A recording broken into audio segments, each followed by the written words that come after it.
Okay, so I'm Oshrat. I'm very happy to be here. Thank you for selecting our abstract for oral presentations. And today I'm going to talk about advanced proteomic profiling for biomarker discovery and mechanistic insights in Erdheim-Chester Disease.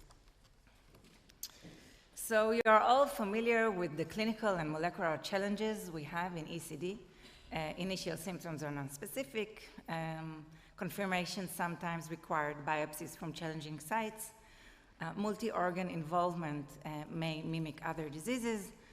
And also, we have lack of biomarkers and have only limited understanding of disease pathogenesis. And all these lead to diagnostic and treatment delays. So I'm going to talk about proteomic. What is the rationale to study proteomic when we're talking about ECD? So previous molecular studies in histocytic neoplasm, they mainly focused on genomics. And when I'm saying genomics, I'm talking about DNA mutations, gene fusions. All this led to successful targeted therapy. Studies have previously focused on cytokines and chemokine secretions. And recent studies focused on epigenetic mechanism.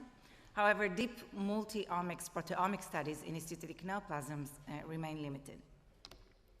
So proteins are key regulators of molecular pathway. You know, the cellular proteome may capture both DNA and RNA alterations, and proteomic studies may complement previous genomic and epigenetic studies, providing even a more comprehensive understanding of ECD pathophysiology. So our long-term research objectives are to identify potential plasma biomarkers based on proteins, to gain more mechanistic insight into the disease, to determine whether proteomic profiling can distinguish between different types of organ involvement, and of course to discover new therapeutic targets. So I'll start with the first one, the identification of potential plasma biomarkers, and this might sound straightforward, but in reality, the plasma proteome is challenging. And the reason for that is that plasma contains a wide range of protein concentrations, like from highly abundant proteins like albumin and immunoglobulins to rare low abundance proteins. And the dominant proteins, they mask the low abundant proteins, including many potential disease-relevant biomarkers. So standard methods often involve depletion of the abundant protein of albumin and IgE. While this method aims to enhance the detection of low abundance proteins, it can be inconsistent and sometimes introduce bias. So especially if low abundance proteins, they may be lost during the depletion process if they are bound to the abundant ones. So with advancement in technology, today we have the ability to study proteomics using highly sensitive methods and overcome some of these challenges. And one such innovative solution is the Proteograph assay by SEER, which enable deep unbiased proteomic profiling. And unlike traditional depletion methods, SEER's technology takes a different approach.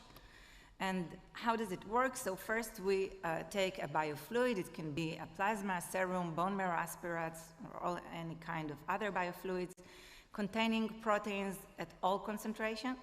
And instead of a depletion, the sample is incubated with a panel with a library of engineered nanoparticles, each with a unique surface chemistry. So the plasma incubation with this particle results in what the company calls protein coronas, and this enrich a diverse subset of protein. And finally, the proteins are extracted and analyzed using mass spec.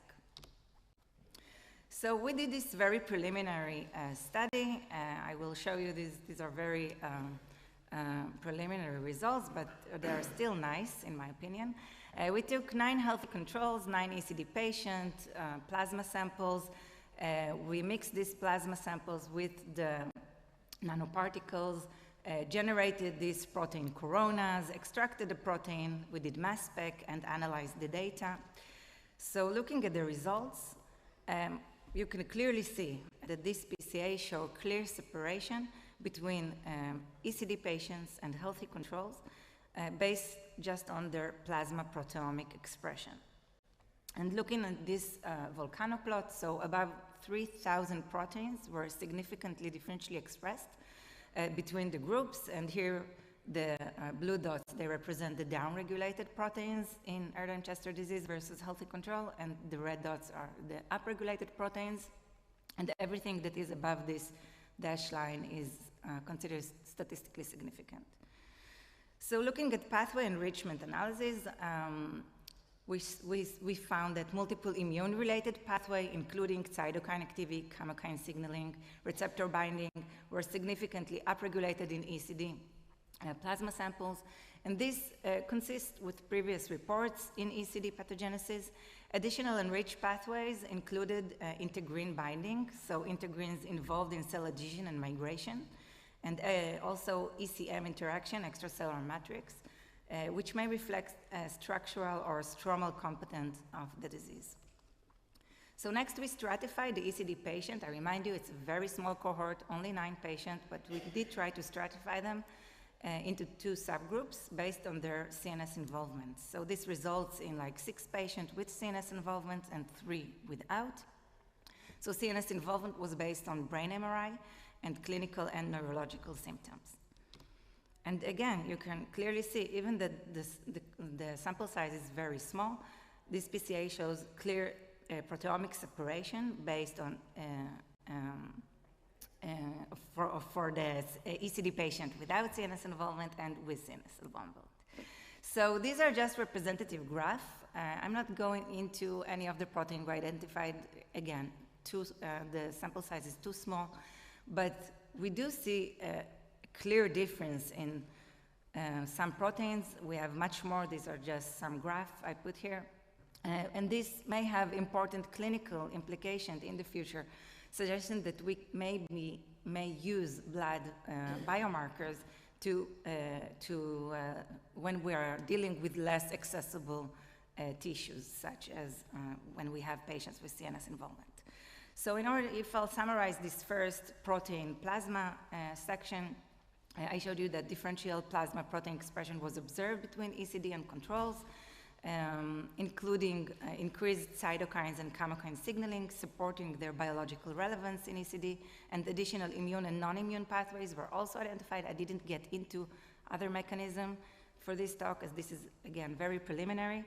CNS involvement revealed a distinct proteomic signature, highlighting potential clinical subgroups.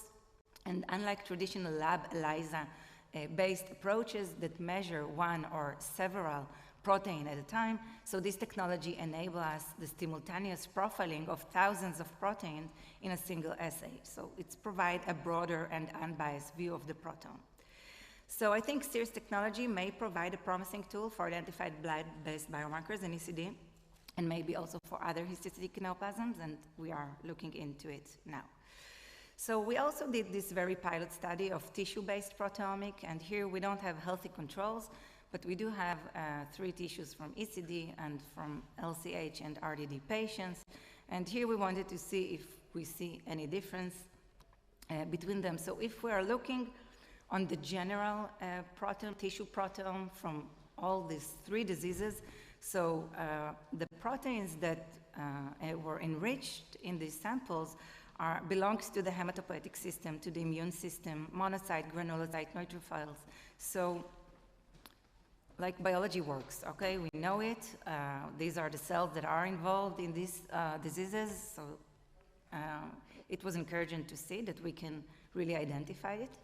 And these are just heat maps showing the differences between proteomic profiling of tissue for ECD versus LCH, ECD versus RDD, and LCH versus RDD. Again, it's a very small cohort. I'm not going into details and I'm not jumping into conclusion, but I think there is a clear direction or a path that this may be beneficial in the future. So just this is one protein as expected, CD1A, if we're looking on the comparison between ECD and LCH. So CD1A, the hallmark marker for LCH, was highly expressed in LCH lesions in the tissue, and it was undetectable in ECD tissue samples. And in mass spec, basically a value which is under 12 is considered undetectable. So this just supports the accuracy of the proteomic profiling, and pathway enrichment of protein that were upregulated in LCH had a strong enrichment in antigen presentation and neutrophil activations pathway, and in ECD they were mainly associated with metabolic and cytoskeleton processes. So if I'll summarize, I showed you that plasma proteomics reveals potential diagnostic and biological opportunities in histocytic neoplasm. We identified over 3,000 proteins that were differentially expressed between the patients and the healthy controls. We are now extending this to other histocytic neoplasms.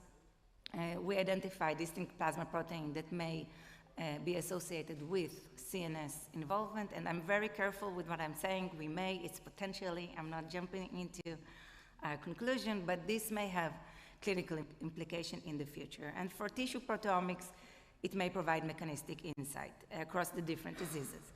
So our next steps is to, of course, expand validation in a larger multi-center patient cohort, and to integrate the proteomic profile with the genomic alteration of these patients and with their clinical phenotypes, and to compare and correlate the blood proteins with the tissue protein and see if we have any overlap, or we can use the blood as biomarkers and the tissue just for mechanistic insight.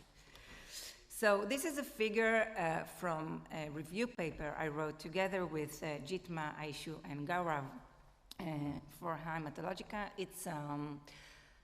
I'm in my last slide. It's a blueprint review on behalf of the Histocytic Society, we summarize this review with the unmet needs and what we need to do in order to further enhance understanding and patient outcomes. And we called for global collaboration in this figure. And I think this, for rare diseases, this is extremely important. So this is your chance for global collaboration.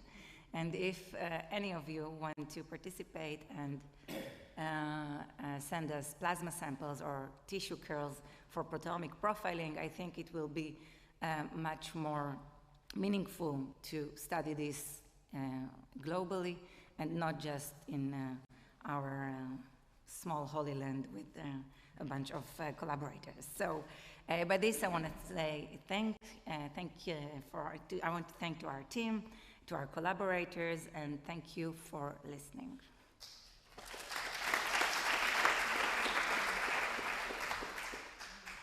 That was fantastic, thanks. Any questions? We'll share this one. A great presentation, Oshrat, thank you. You said the distinct protein signature in 3,000 different proteins in ECD versus healthy controls. How much of those ECD patients had any associated myeloid neoplasms? Because you often tend to associate them with that. Is there any difference? Is there any association of myeloid neoplasms in that ECD cases you sampled? If so, was there any differences in patients with ECD only versus ECD plus associated hematologic neoplasms? Thank you. So in these 9 patients, there was only 1 patient with myeloid involvement, and just it's again too small to the sample size is too small to do this kind of analysis, but we will do them for sure. I mean, yeah, this is one of the subgroups that we plan to. Thank you so much. I am pathologist from here, from this hospital, and I think that these 3 entities are different, no? The ECD and Langerhans cells and Rosaiderma are very different histologically, but for example, the ALK histiocytosis, I think that is similar to ECD, and I am wondering if you consider it to include in your study. We will include every type of histocytic neoplasm that we will have access to. In my institute, we don't have even 1 patient with ALK positive histiocytosis, so I just don't have access to this kind of samples, but if any of you want to share with us, okay. So of course we'll be happy to take a look. Thank you. One more question there. Look, great talk. Thanks. I had one question. So with ECD being a multi-system, multi-organ disease, and there's just a lot of reactive component to this disease, right? There is a lot of? A reactive component, like there's reactive histiocytes and all of that stuff. in that sense, like, are the healthy controls proper controls when you look at plasma proteome? I can't hear the question. Can you repeat it? Oh, sorry. So I'm trying to think this through, and my question is, when you look at ECD, it's a multi-organ disease where there's a lot of reactive stuff that goes on in these organs, right? So in that sense, if you use healthy controls, are those proper controls to compare against? So basically, we don't really have a good, healthy control when we are talking about histiocytic neoplasm. So we did try in our former study, that was Ellie's idea. So we used, I forgot the word, Eli, help me. Suture graft, yeah, for the tissue, because these are non-neoplastic histiocytes. So this was like a type of healthy control we choose. But there are mainly no good healthy control to...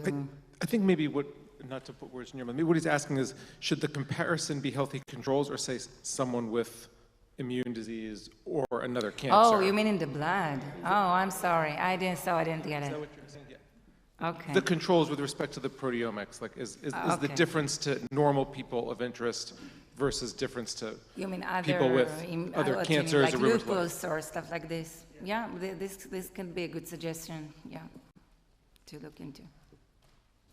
Great. Thanks.